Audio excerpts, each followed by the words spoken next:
You're exhausted, but it's more than simply physical exhaustion from a long day. It's not merely mental, as in the case of tackling challenging tasks. It's something more profound, a void that lingers within you and isn't satisfied by relaxation or a free weekend. You may even eat healthily, laugh with friends, and get a good night's sleep. But the fatigue comes back when you're by yourself and silent, and you're not sure why. I'll say it now, even though maybe no one else has. You're more than just exhausted. You're exhausted spiritually. It's not a whim, it's not drama, and it's definitely not laziness. That's the burden of living in a society that expects too much and provides too little. A world in which you are always searching for something that never comes, and that, when it does, becomes unappealing. Do you ever feel like you're missing something? Like you're attempting to reach a horizon line that shifts with each step? One of the most controversial philosophers in history, Arthur Schopenhauer, was direct. Suffering in humans is not a coincidence. We are in this state by nature.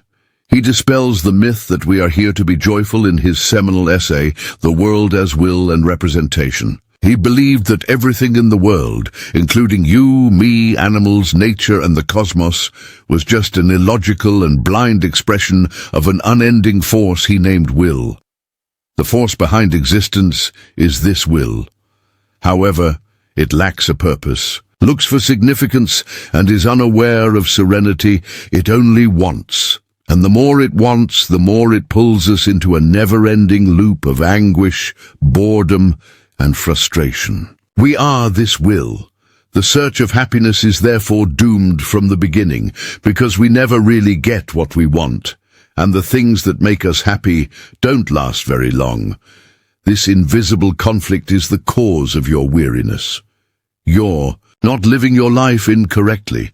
Schopenhauer believed that the basic framework of life was a snare for misery. Additionally, we grow more imprisoned and sink deeper the more we attempt to escape, by working more, consuming more, and pursuing pleasure, prestige, and connection. This is the cause of the spiritual depletion that many people experience, but few can identify. I want to demonstrate in this video that there is a reason for this emptiness that you find bothersome. Furthermore, it has an escape route. It's a practical solution, not a mystical, cozy, or well-liked one that calls for bravery to confront what no one wants to see. Because the only people who can actually start to break free from the world are those who dare to view it as it is. Tell me, are you prepared to hear the reality that most people would rather ignore? Suppose there was a force underneath everything. Every atom, every cell in your body, and every desire that consumes you is pulsing with this energy. Imagine, for a moment, that this force has no mind, no purpose, and no direction. It only desires. It wants to be. It desires to go on. It desires to take shape. Arthur Schopenhauer referred to this power as will, and knowing what this entails is essential to understanding why we feel so spiritually weary. Schopenhauer believed that the essence of the world was the will. This irrational will is expressed in everything that exists, including the most intricate human decisions and natural processes. We are not logical, desirous creatures. We are desires that accidentally gave rise to reason, and everything is altered by this. It doesn't say for what. The why is absent. There is nothing in particular that the will desires. It has a desire. The inherent state of being is wanting, and if you think about it, you'll see that you're never really content. You're looking for something. You battle for it. You succeed. And what once seemed necessary quickly becomes unimportant. The cycle then restarts when a new desire emerges. The trap is this: every day you awaken to wills that you don't always comprehend. The yearning for acceptance, respect, affection, and recognition. The desire to adapt, develop, stand out and get away. You run until you're exhausted. You are harmed. And beneath all of this, you are being pulled like a hungry beast by a blind will. This won't give a damn about your health. It is morally reprehensible. It's not interested in your happiness. It wants you to continue wanting, and everything reflects this. In the society that constantly offers you happiness, in the never-satisfying consuming, in the social media platforms that facilitate the never-ending comparison, all things become spectacles in the emotional pornography. Our wants are amplified by the machine we live in, and we become more enslaved the more we crave. Do you not sense it? That your mind is constantly racing, planning for the future, and thinking that you won't be at peace until you've accomplished that, but that is never enough. By the time it comes, it's already over. It is no longer shiny. Schopenhauer confronts us with a harsh reality. The cause of suffering is structural. It is not caused by sickness, poverty, or broken relationships. It stems from the fact that we are living, or more accurately, that we are a manifestation of this restless will. Your spiritual fatigue stems from this. You're not merely attempting to survive. A yearning that knows no bounds is devouring you. Additionally, the gap gets deeper the more you attempt to fill it with accomplishment, pleasure, or stimulation. However, is there a way out if pain stems from the will? Is there a way to end this cycle of suffering, enjoyment, and boredom? The merciless pendulum between pain and boredom, and how it confines the human psyche, is what we will examine in the following section. Click the subscribe button to become a subscriber to the channel if you find this content to be logical. I appreciate your help. Get ready for a shock if you think that living is meant to be spent pursuing bliss, because this promise is a lie, in Schopenhauer's opinion. Additionally, human life is caught in a vicious and unbreakable circle. The continual oscillation between the agony brought on by unmet desire and the intolerable emptiness that results from the need being satisfied is known as the pendulum between pain and boredom. Consider your life. You suffer when you want something, whether it's a goal, a relationship, or a promotion. You suffer from the lack of what you think will complete you, the waiting, and the uncertainty, and a fleeting moment of pleasure, possibly even elation, when you eventually succeed, but shortly after, discontent, emptiness, and boredom. The cycle restarts when the old desire is replaced with a new one. Pain, momentary joy, boredom, then pain once more. Schopenhauer called this the dance of existence. Although cruel, it is real. Simply watch. When people finally achieve their goals, they frequently discover that they were not what they had hoped for. The scent of the new automobile is gone. The ideal vacation turns into a recollection. After the relationship settles into a habit, boredom sets in. Because it exposes the pointlessness of our search, Schopenhauer saw this mood as equally harmful as suffering. The painful silence of the soul remains when all of your desires have been fulfilled. The most twisted aspect is that this pendulum never stops. The will still beats even when you're exhausted and don't want it to. It rekindles your desire because you have been conditioned to think that happiness is always in the next step. It pushes you toward new objectives, new things, and new distractions, and you comply. In actuality, however, the subsequent action only results in the subsequent void. That explains why so many individuals, despite having everything, lead restless lives. Because unmet desire can create excruciating anguish, but when desire is satisfied, the boredom is terrible. It reveals the ridiculous, the fake, and the meaninglessness. To console, Schopenhauer didn't write.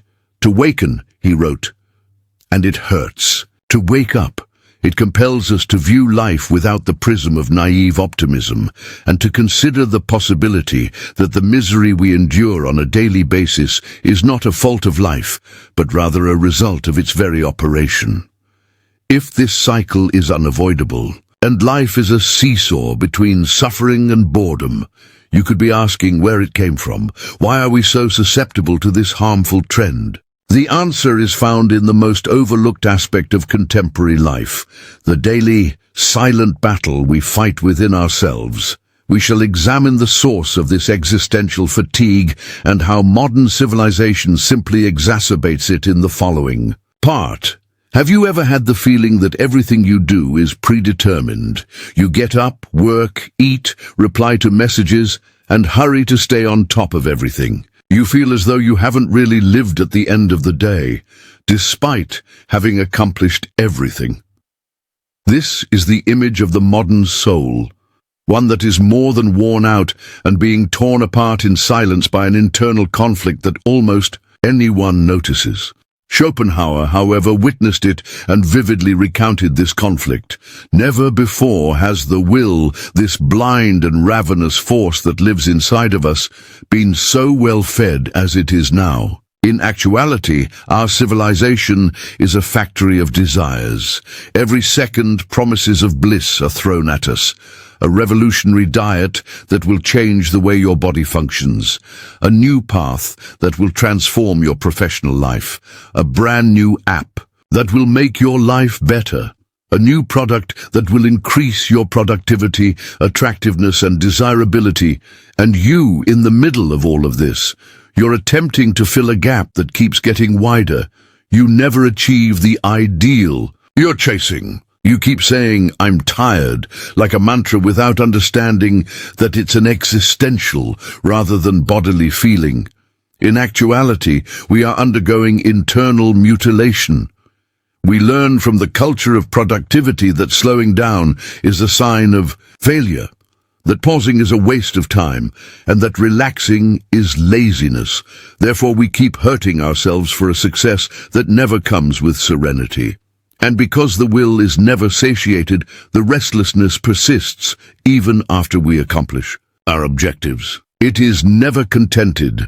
According to Schopenhauer, this will show up as a structural deficiency. We don't look for particular items. We are trying to fill an unnamed void.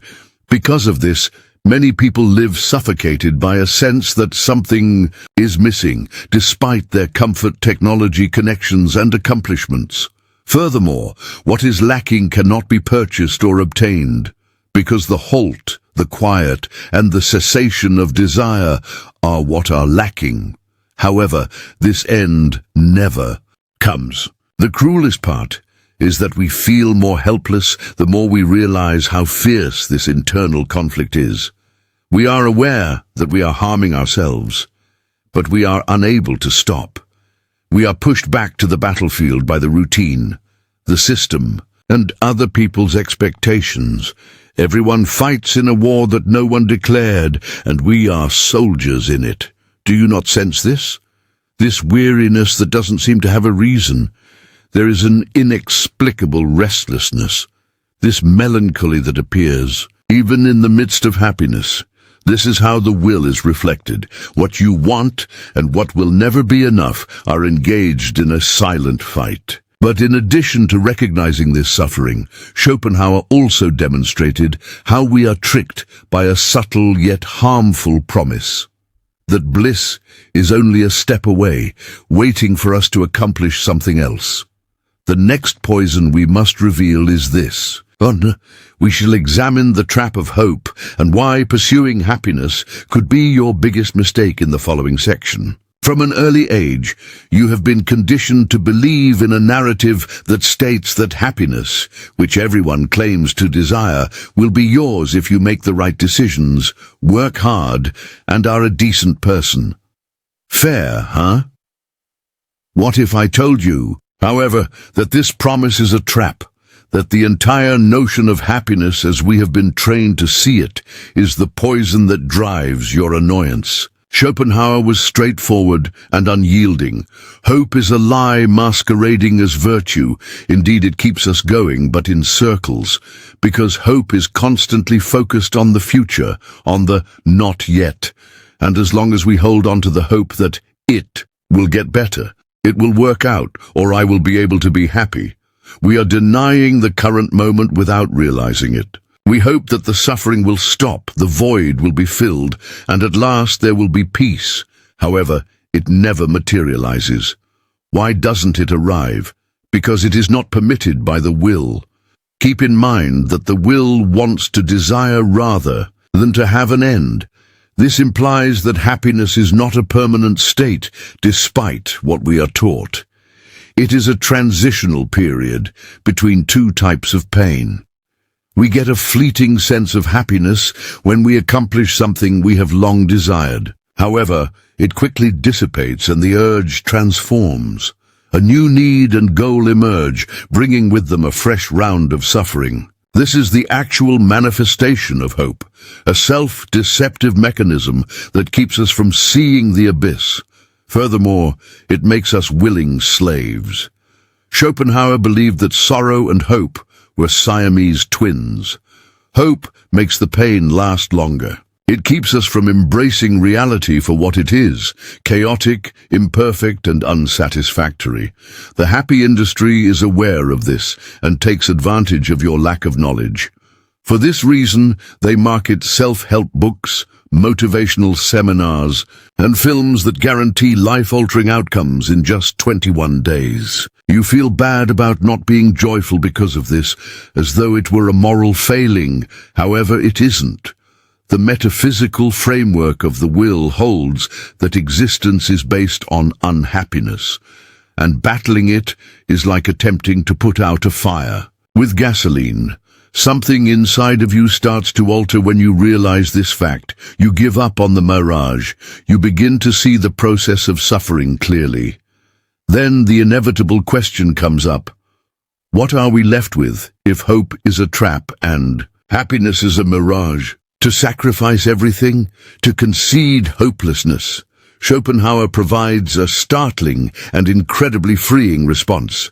Detaching from the world is more important than dominating it. Regarding leaving the game. About giving up the will, not because you're weak, but because you're wise. The path of renunciation, and the reason that full freedom can only be attained when one stops desire, are two radical concepts that we will examine in the next section. My ebook, Beyond the Shadow, has a lot to offer if you find resonance in what you're hearing. It dissects Jung's fundamental theories and provides you with the means to gain a deeper understanding of yourself. The pinned comment contains the link. You might be asking yourself, what's left for me if wanting is suffering at this point? To be put under anesthesia, to grow apathetic, to give in to nihilism and accept the ridiculous? This is the point at which Schopenhauer provides us with his most profound and difficult response. No, he doesn't advocate cynicism or mindless resignation. The denial of the will is a philosophically bold gesture that contradicts everything we have been taught. He suggests a silent revolution. The prevailing opinion is that you need to want more. The answer from Schopenhauer is no, you need to want less. Denying the will means breaking the circle of suffering at its source, not becoming indifferent. It entails letting go of that constant craving that pulls you along like a ravenous animal. It entails stopping the pursuit of outward fulfillment as a remedy for an interior, structural emptiness. According to Schopenhauer, liberation is achieved by minimizing desire until it vanishes. But in a world designed to constantly arouse desires, how is this possible? He gives us three primary routes, all of which are difficult, yet incredibly transforming. The first is the contemplation of aesthetics. We can momentarily suspend the will when we give ourselves over to beauty, art, and nature, even if only for a brief period of time. It's the time you hear a music that transports you to another place, watch a sunset that calms your mind, or lose yourself in a poetry that makes your ego go away. Schopenhauer saw art as a means of escaping the oppression of desire. The second approach is inner silence, which involves meditation, reflection, and removing oneself from outside distractions. This refuge is not an escape, it's conflict. It occurs when you examine yourself, identify your governing impulses, and choose not to follow them. You start to understand that you may live without always searching, and that there is a tranquility that comes from letting go of the need to succeed rather than from achieving it. The third and most extreme route is asceticism, the deliberate discipline of rejecting material pleasures and dispelling the myth that the ego is the focal point of experience. Saints, mystics, and enlightened people from different spiritual traditions exhibit this trait when they renounce, not because they are weak, but rather because they have realized that true relief comes from transcending the void rather than from filling it. This does not imply a hermit lifestyle or a rejection of all life experiences. It entails deciding where to focus your life force. It entails giving up the struggle with reality and beginning to flow with it, with clarity, awareness, and peace. It's not necessary to desire everything. The world does not need to be conquered by you. All you have to do is stop allowing it to control you.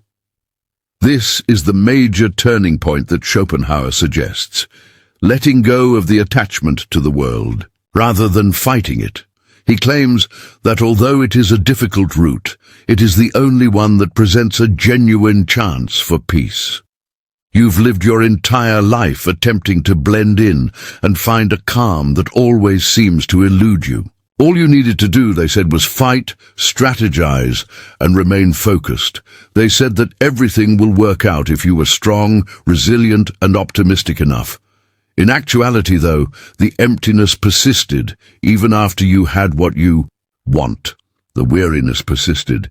It was never fully a relief. Schopenhauer lifts this curtain and reveals what no one likes to publicly say. As long as we are caught in the cycle of will, suffering is a normal part of existence and not a mistake. However, he also provides you with a key. You can break this cycle by clearly retreating from it rather than by taking over the world, wishing for less, silently wishing, recognizing beauty without having it, accepting the present without expecting it to last forever. According to Schopenhauer, possessing more, doing more, or being more does not equate to true wisdom. It is no longer motivated by scarcity. It is in silently studying existence without the need to own it. Much like one contemplates a piece of art, merely taking in things as they are. It's possible that you are spiritually exhausted because you did exactly what the world instructed you to do, rather than because you failed. You now understand that this was never sufficient. However, it's not over yet. This is just the start, beginning a new way of being in the world, one that is lighter, more conscious, and more awake. I would now like to hear what, if anything, about this film most affected you. What caused you to pause and reflect? Leave a comment below. I go over everything and reply as I can. Additionally, email this to anyone you know who is worn out, disoriented, or suffering from this invisible exhaustion. Video. It can be the impetus they require to begin their own liberation. Remember that the next video is equally crucial. It carries on the trip you just began. Observe, think, and most all continue looking, but this time with your eyes focused inward.